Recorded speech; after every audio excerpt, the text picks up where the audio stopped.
Alright, what up though, y'all? So, the Joe Louis Greenway, right, that I've been telling y'all about, they are having a vacant land community summit on Tuesday, August the 15th.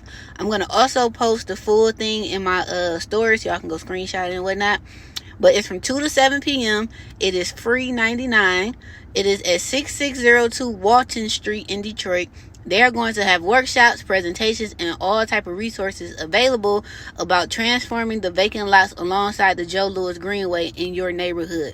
They'll also have representatives from the Detroit Land Bank that you can speak to in regards to possibly purchasing a lot of those lots in the neighborhood. Because remember, y'all, the goal is to own as much as you can over there.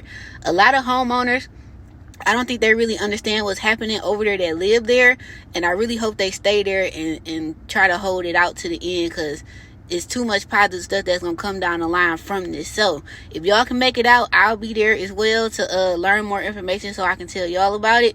But it's this Tuesday, August 15th, from 2 to 7 p.m. Equity Alliance Building, 6602 Walton in Detroit.